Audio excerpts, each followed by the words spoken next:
They actually did that, you know. That was part of that was one of the Matthew Katz gimmicks.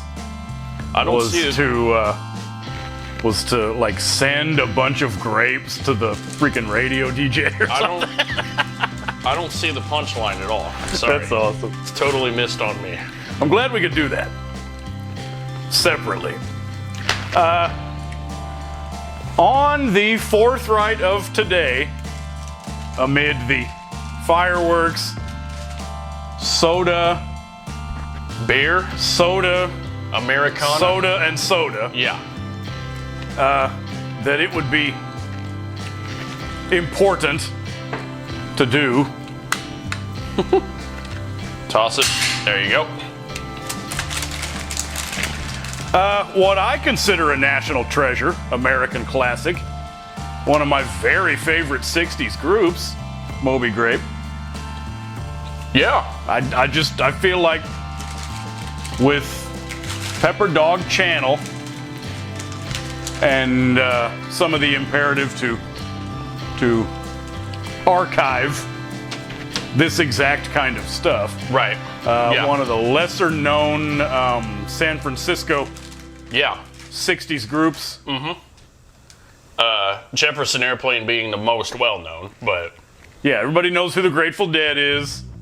it falls And a couple of the popular Bay Area falls in the same scene. acid rock groups. Yeah. Only. And this is the Moby Grape. Yeah. I had a darn good jam session listening to all of these albums. No radio hits, correct? That's correct. At least yeah. for our generations. Yeah. You don't hear any of this on I never heard a Moby Grape track on US 97. on an oldies or a classic rock Yeah. So or anything. Yeah. they may have been on an oldie station back in the 80s, but now it's you hardly hear it. So San Franciscan, as we mentioned before, part of that scene of the late 60s. Yes, And- let's see. I don't want to go through their whole history and Wikipedia entry, but they were formed sometime late 66, I believe. Yeah. That didn't mostly didn't know each other. No. That were assembled through this Matthew Katz guy Good for him. and the drummer of Jefferson Airplane. Remember that ended up being who Skip Spence is. Yeah, that's right. Yeah, I thought I recognized Skip Spence before. That but he played drums on their first album. yeah. It was the other people I didn't recognize. And That- then, a guy, Peter Lewis, and then another guy, Jerry Miller, Yeah. a couple of singer-guitarists. And then his buddy, the two of them knew each other from some other group, drummer Don Stevenson. Yeah. And then they brought in bassist man, Bob Mosley. And everybody can sing. Yes. Everybody writes material This is and can sing lead vocals. one of those bands. Yeah, where there's not a lot where everybody can sing, but also of note is this band has 3 guitarists, if I remember right, and you can pick them all out when you're listening to the song. They all the average Moby Grape song has like a lot of competing harmony, rhythm, and melody. Especially this first one. Yeah. It's their first album, 67. They had pretty quickly got a record deal with Columbia. Very quickly. Recorded this. They were part of this. That's actually what that picture is. They were part of, what's it called? Monterey Pop. Yeah. So quickly, they didn't have time to design a proper album cover. But they just put this picture on the front and it sold. So, Well, if anybody knows what Monterey Pop was. yeah. Or So- is it too dark to read the sign? It, Sadly, this is not one of the original No. pressings. that has the Don Stevenson middle finger right in front of the They washboard. they masked over the middle finger there. They did a good job. I consider this group, the boys, is what I call them. You know how they would call something a supergroup? When you get like more than two really formidable guys in there. Like well known, yeah. Like Well, this is like a supergroup where they weren't necessarily all these famous guys that came from well-known stuff. yeah, the talent in Yeah, there's like of a supergroup 4 singer-songwriters in here. It's pretty awesome. with no actual This, of course, being their first album that's considered the best one because of the crosstalk guitars. What you were talking about. This has all the best examples of their the blending intermingling guitars and super where you would have cool supercharged songs involving some complex arrangements, complicated harmonies also yes that like- they really pour it on. yeah they do. Granted, there's a couple slower tracks. That 805 song's kind of popular. One of the hits off of this album. There's always a some minute or slow two ones. when there's always at least 3 to 4 things going on at one time Oh, sure. in this album. Always. Yeah, this literally packs a punch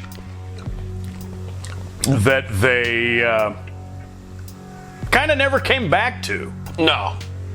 Like, the one dismay is the fact that they never did anything like that again. In the greatness, There was no call and response. There was no, like, everything else they did was awesome. Yeah. But yeah, this is the most technically admirable so. and historically important thing they did. It's actually on a lot of lists For, most important rock albums. yeah, I wouldn't doubt it. And greatest albums of the 60s and stuff like It's that. got a style of its own and freaking complex arrangements, but it sounds great. That's And hard to do. everybody's holding something.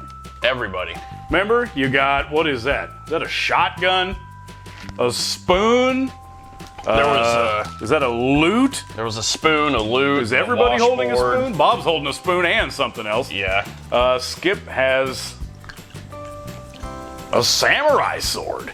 And you can't tell what Peter's holding. The idea is that they're holding outrageous things except for Mr. Stevenson, who's holding a washboard.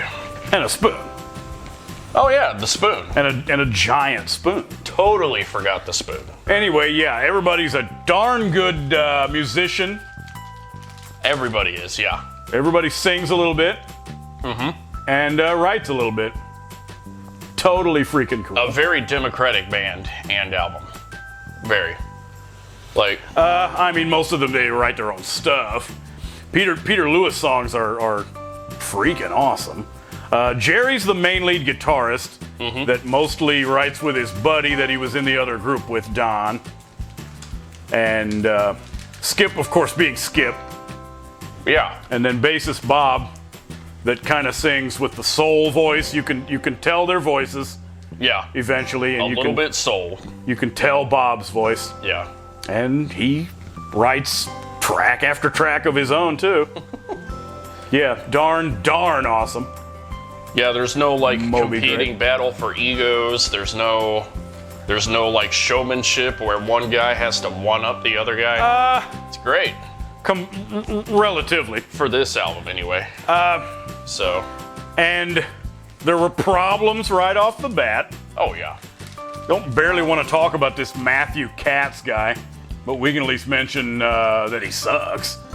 Yes, there were goofy gimmicks. They decided to release almost every track off of this on single. I think this album had 5 different singles and 45s released from it. That's a very wise idea. Whether or not what it was supposed to be. Yeah. Some different goofy things to ensure that they didn't become one of the very top groups of the of the next Yeah. few years. You got to check all the boxes. you know. It's one of those things where the universe deftly slapped them down Yeah. from the monumental success and his legal chicanery. He somehow convinced them to like sign the rights and royalties over to him. To the songs It was themselves, yeah. Quite regrettable. They ended up going through long legal problems with Lots of stuff. with this guy Yeah. and that. Yeah. So, 1967. second studio album, Wow. Yeah, later in the year, you record Wow, take a whole bunch of cool pictures, That is one of the, and do this nifty collage thing for your Wow cover. yeah, like, it's one of those that continues on both sides. So you have to Yeah. When you properly display it, you gotta keep flapping it. fold it out like that, but You see two different dogs there's a lot of dogs in there. in here. What we were talking about, this sadly, that they didn't continue the Oh yeah.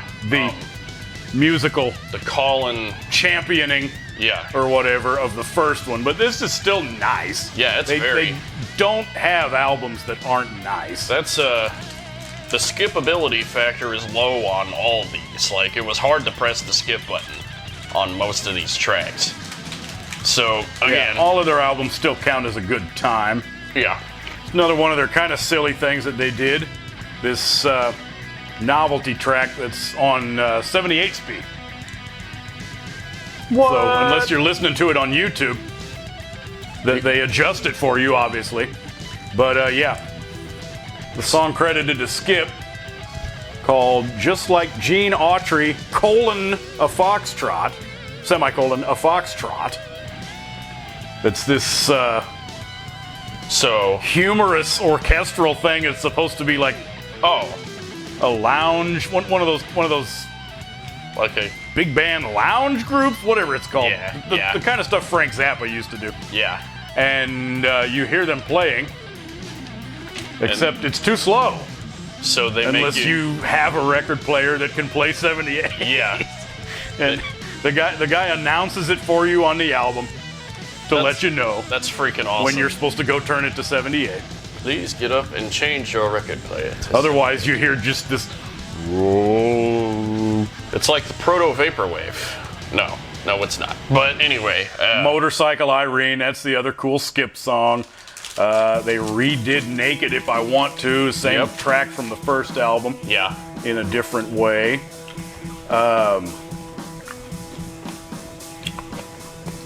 And I think Miller's Blues was It All Depends on You. yeah, Pretty awesome. yeah. Get your fill of Who Wrote This. I like that Murder in My Heart for the Judge. Yeah, That's a good track. I mean,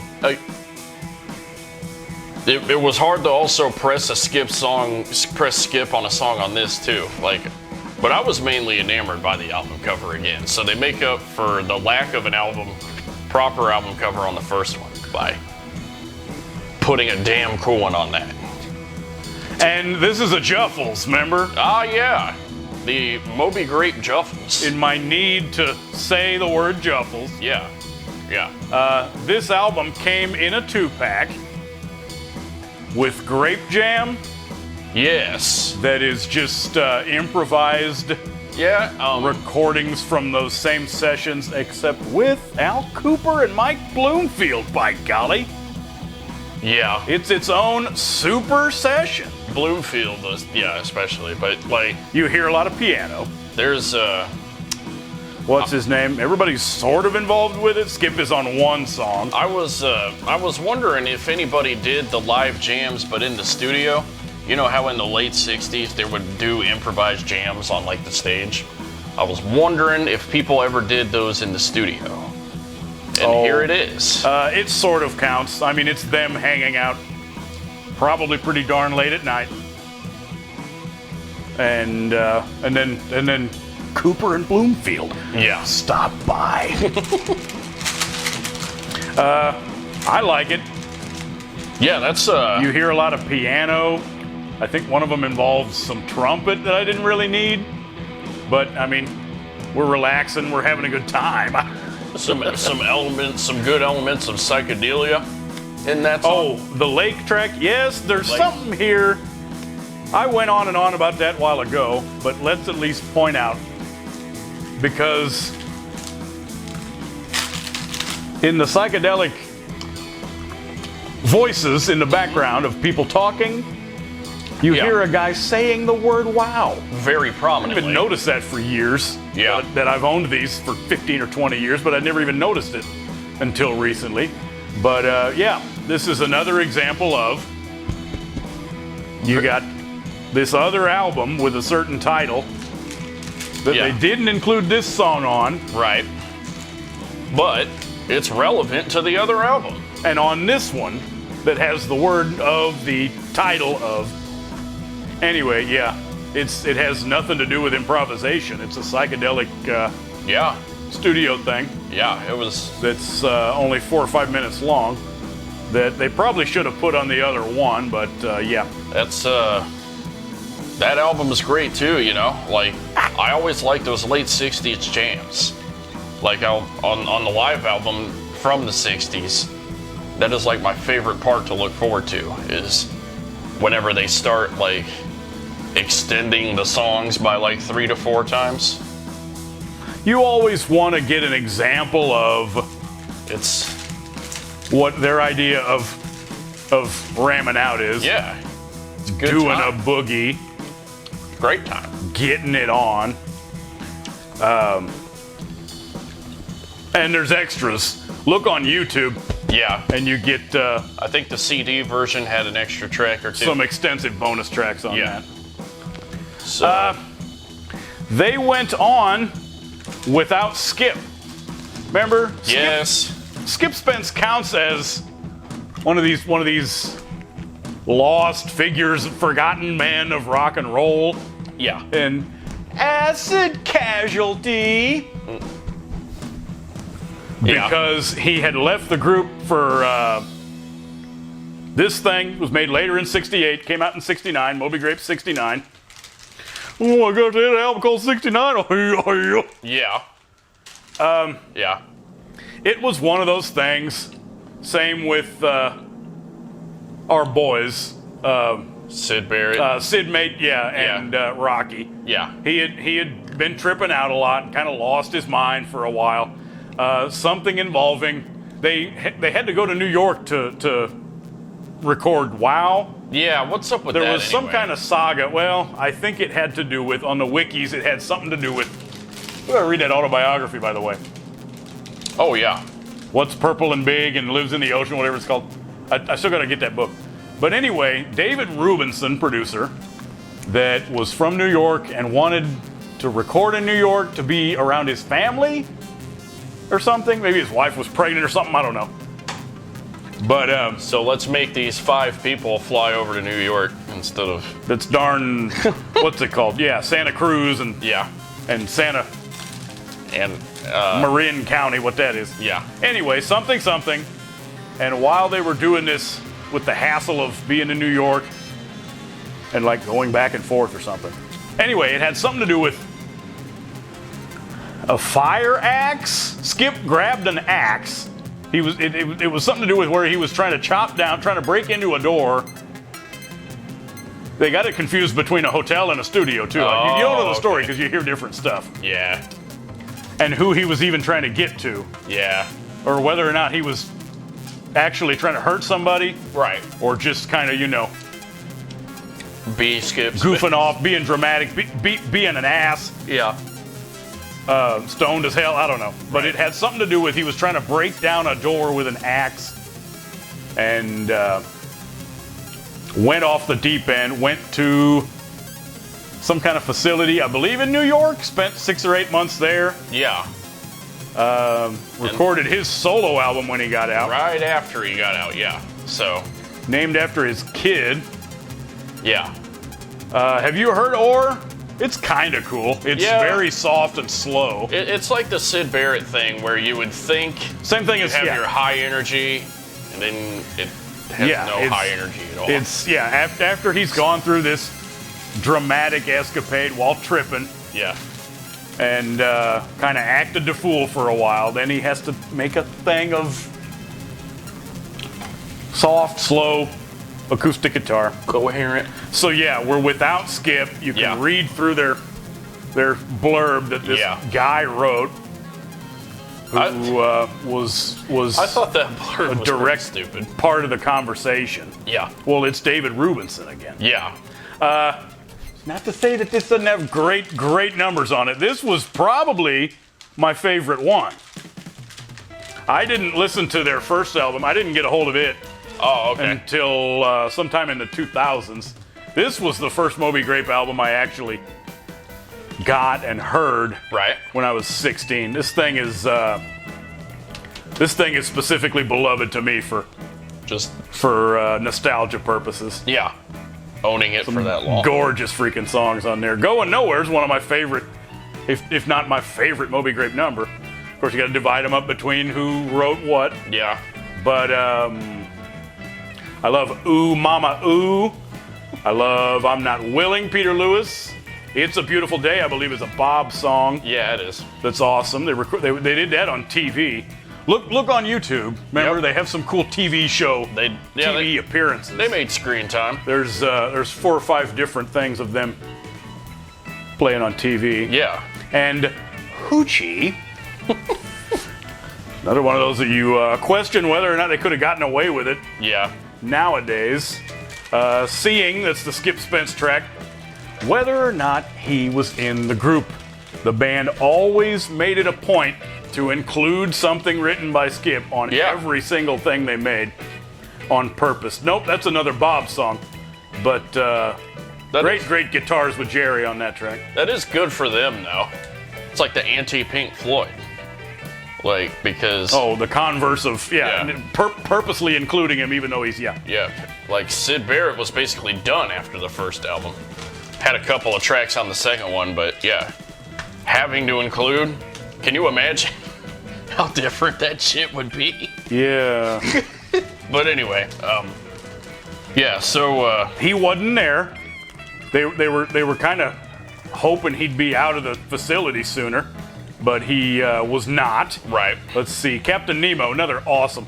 He's so wonderful, and you don't need to drag it on. No. Moby Grape always had songs that were only like 2 or so minutes like long. 2 to 3 minutes, yeah.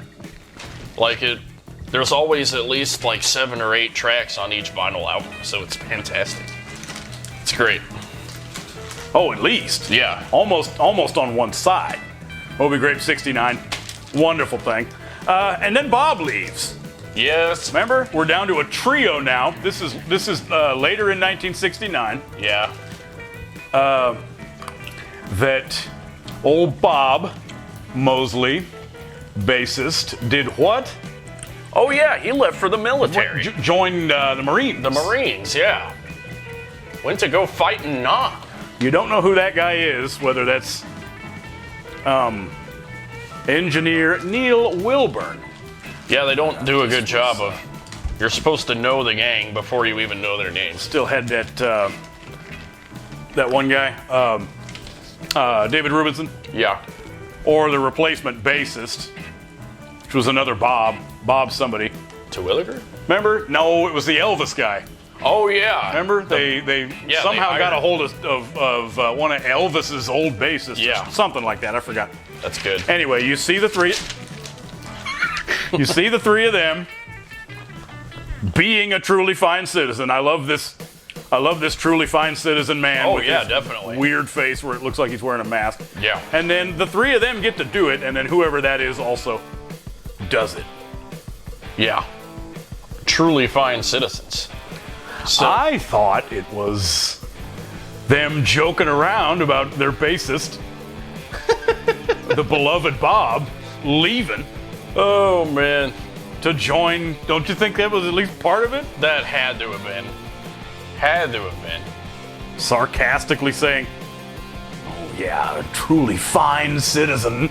Way to go, man." Because by this time they had their craft so refined that they didn't have to take long on like scoping out like an album concept or whatever, they could just kind of just do it, you know?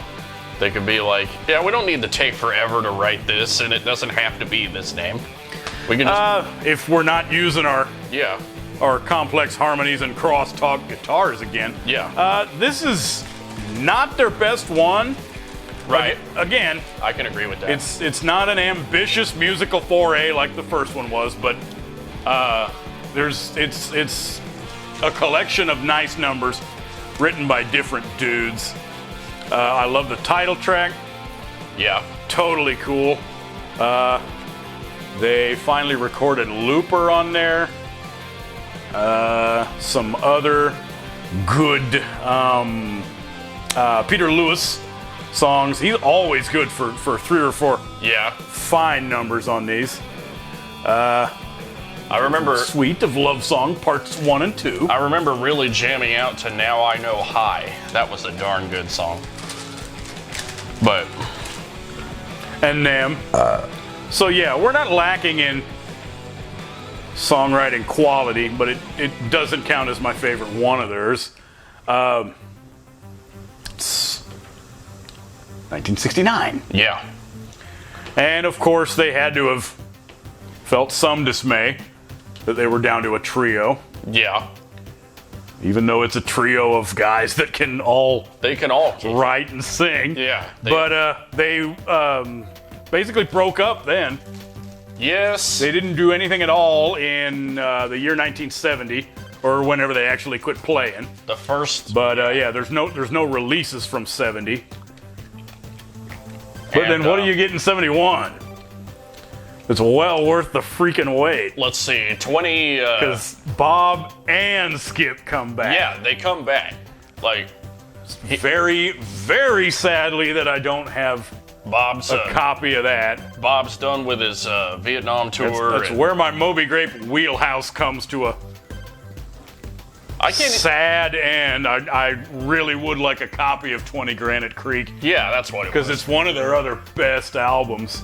Like this is it's my favorite one. Like That you'll call it your very favorite. this is- It's got some beautiful numbers on there. yeah, like 1971, after taking a year off, they completely reformed. Man, we got Skip and everybody yeah.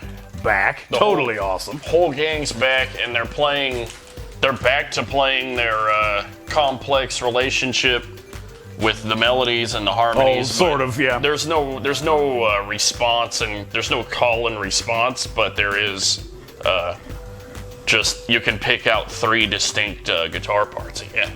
So. And, What was the thing with the 6 guys?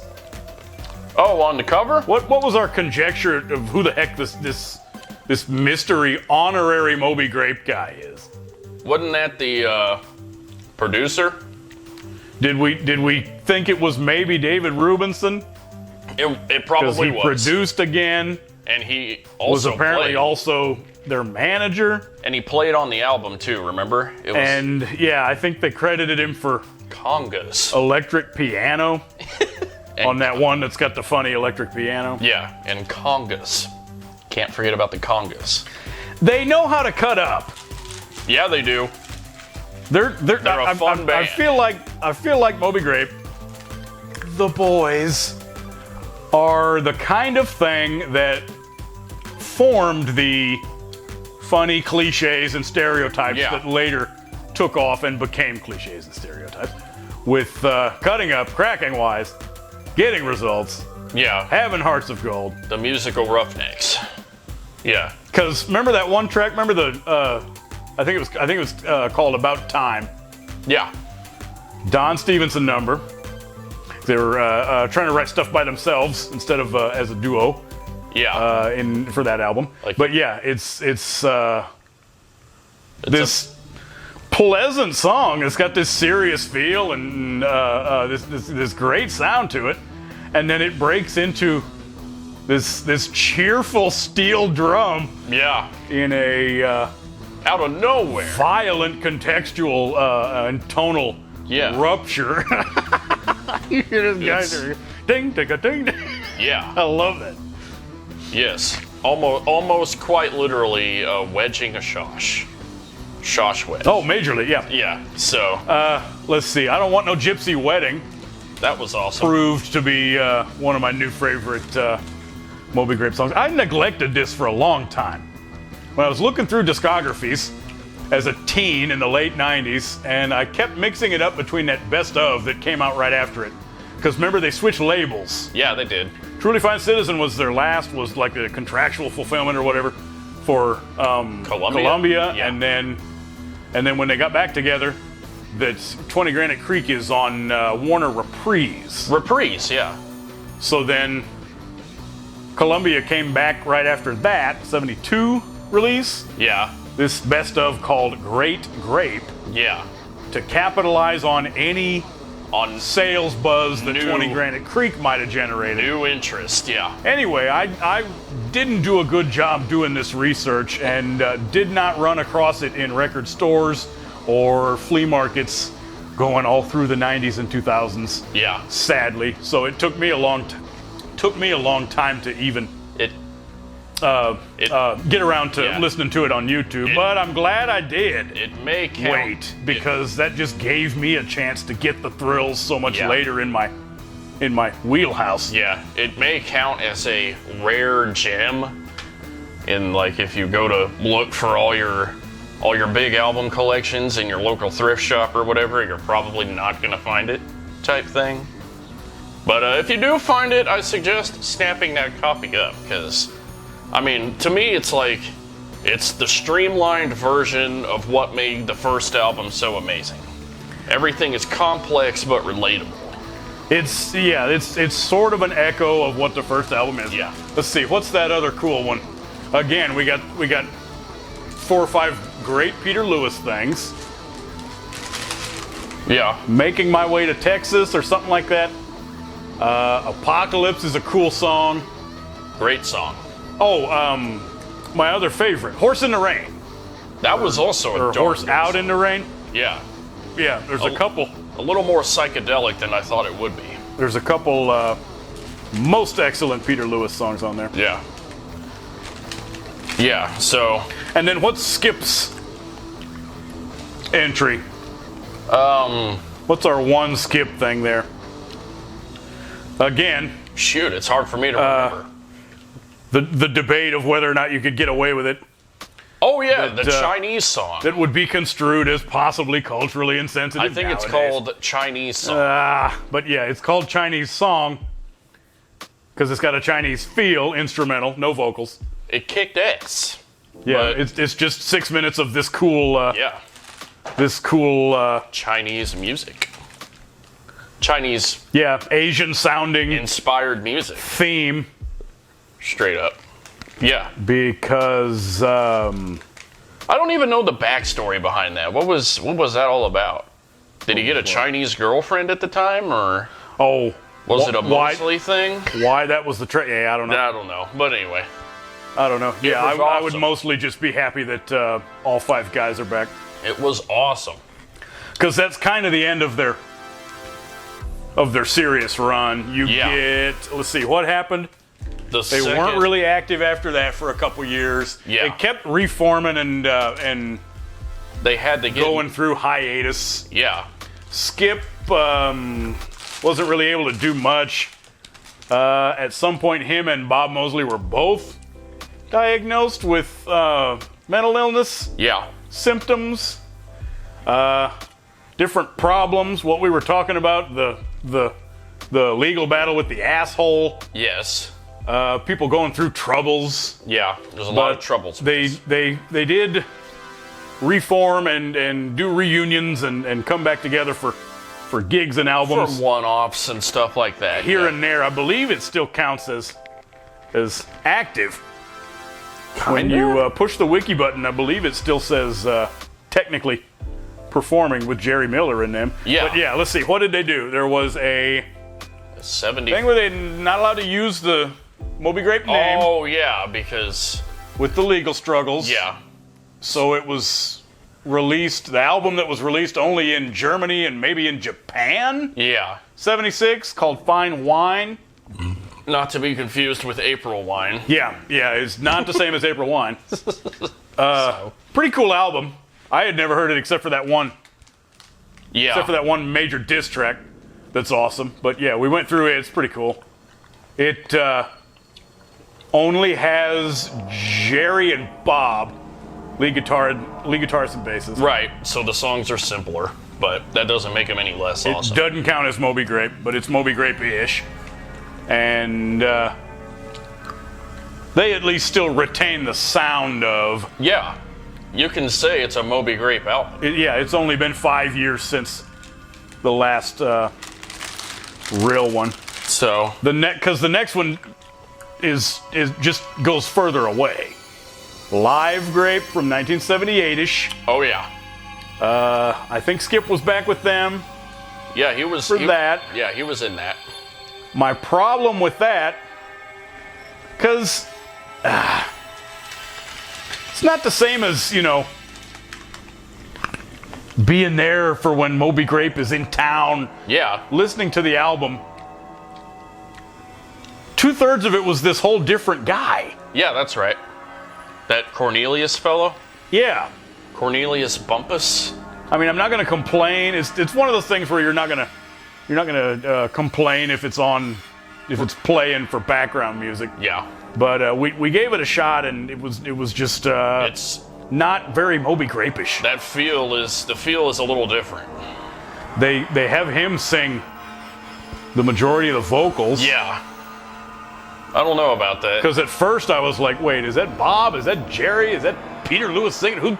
Whose vocals are those? Is it someone trying to be blues or no? It's Cornelius Bumpus. It's a different man. Yeah, so. And it might have just been easier or better to preface it. I don't know, Cornelius Bumpus with Moby Grape or Grape. Yes, because I forgot they're not allowed to. Yeah, how could you do that? Live Grape with Cornelius Bumpus. Yeah, there we I go. think that's even how it was marketed. There we go. No, it just says Live Grape. They don't even mention him. Okay, Let me get my wow back out. that's all good. Wasn't there a studio album in '79? Moving on along, not 79. Oh, okay. Yeah. The Alton Kellys. Remember that cover? Remember the cover with the heart with the yes. little spikies The going through ornate the pattern and symmetrical. Yeah. the updated for the 80s Ah, yes. psychedelic thing The for your one- updated for the 80s Yeah. San Francisco group. Not just updated in visual form either. That's what I mean. Updated for Updated. your updated album. Oh my gosh. Moby Grape 84. They did Again, violating the otherwise tendency for stuff from 1984 to be totally not awesome. only but, it was a self-titled album, so they did the Fleetwood Mac thing, where you have two self-titled albums. I don't remember if the apostrophe 84 was in there I don't think it was, or if it was actually just called Moby Grape. but the other thing is the big drums. Oh, big drums, yes. The drums are like this big. Yeah, that'll of course be one of my complaints. And it doesn't fit well with the music. We're clicking on this on freaking YouTube, and I believe I said something along the very lines of, this is gonna have those fucking big drums. Yeah. You big drumming What turkeys. Yeah. So it doesn't fit. The good thing about say like Yes with Big Generator. Big Generator has big ass drums.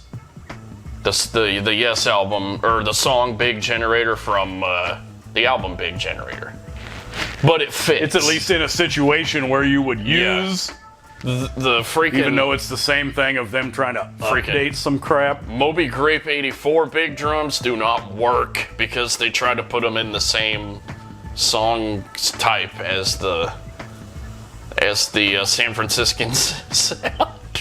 It's ridiculous. I am not a musician at all. I don't know anything about recording production, but I definitely would not have used them. Oh man, they didn't use them all the time though, so good on them for that. It's goofy to me. So, but it's still funny that it happened. You I can love it. skip this whole time. You can. How are you gonna look historically at their whole entire discography of albums Yeah. and act like this 1984 entry is? It's hard to know. I can do it better when it's playing on my phone in my pocket and I can barely hear the drums. Well, that's good. The numbers, it's our same boys. They're Yeah. writing these cool songs. Yeah, they're still They writing didn't good music. lose their ability to write the songs. Yeah. But yeah, this production and this updated sound, yeah. Except for I will say that one that just plain blew, that Pink Floyd thing. Oh my goodness. Oh yeah, the one at the end. You guys should have just left that off. Yeah, the one that should have been at the end or off. Yeah, it is straight up like "Hey You" from The Wall, basically. But yeah, so Yeah, that was only good for some laughs, fellas. so did they do anything in '85 or '86 or something? No, the only next thing that you don't know what else they did in the studio after this one. Remember the Melvilles? Oh yeah, the Melvins. That tape only thing? From '88, I think. Yeah. Was it? Yeah. So that album, that entire album has a funny story. Again, they couldn't use Moby Grape name without paying their butthole manager guy from the 60s. Yeah. So this thing is called The Melvilles, which I thought was neat. Does it Moby Grape and Moby Dick's Herman Melville. Yeah. Yeah, that was Released nice. on cassette only? Yeah. I think it was like only 500 copies on a cassette. 500 copies made. That's awesome. But Yeah, we're gonna clean up on that. yeah. But it somehow found its way on the CD 10 years later, I guess. It's Legendary Grape. Legendary Grape. If you want to hear it, you got to look on YouTube on the reissue or the CD that was from when? 96? Okay. So And again, it's the same thing. We're only big drumming. big drums, and we're starting to We're cramming in those drums. incorporate a modern country sound as well. Especially that first track. You could basically put it in on like a mix with I wouldn't say Alan Jackson because then that would be insulting the Moby Grape. But I don't know. I can kind of see it go the other way too. It depends. Kind of depends. Yeah, it's But- partly the fault of the production. it does all the bad things. It freaking has big drums. Is When you're mastered feeling really damn loud. There's some backup singers, I think. I remember right. A synth horn session or two. Synthesized trumpets and horn sections and whatever. that's going to be one of the saving graces of this again. Yeah. Is some of the You listen to it for the humor. funny keyboards. But it's not as funny as like, In the Hot Seat or whatever. I was going to But- say, I wish these fellas would understand. It'd probably go wrong again just because of the effort making it go wrong. But with historical hindsight Yeah. and not being in the moment and not feeling any need for these old boys to update anything in the 80s and 90s, Right. I wish some of them would have gone with much more humor approach. Oh yeah, taking it. Try to full. do more of this more purposely goofy Yeah. and ironic. Because surely they could sense some of that going on. Oh well, yeah. Not to mention, It's 1988. yeah. Not to mention, it's making these guys from the '60s play modern stuff. So to me, that would be funny. It would be like me if I had a new metal band and somebody wanted me to keep doing the new metal stuff today. But I am at this point in an old as hell. yeah, it's basically the equivalent. It's the 20-year difference of, Right. yeah, let's think back to what it was at turn of millennium.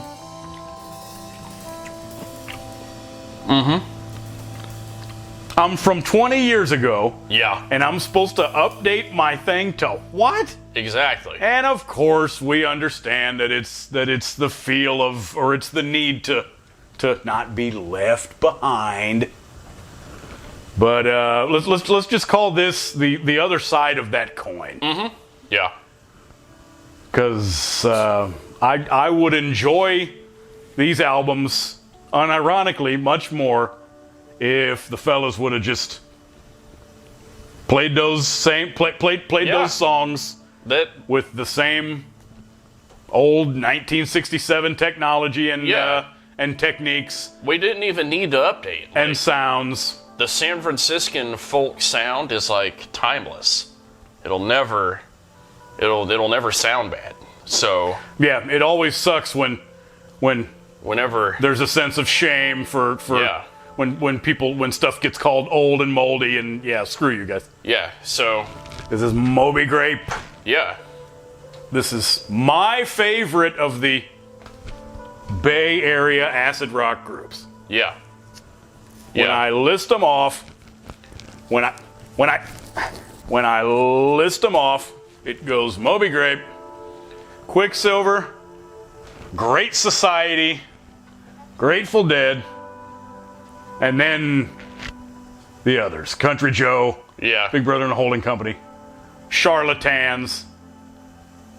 But yeah, yeah. I mean, I liked it. Like I liked it because like it's.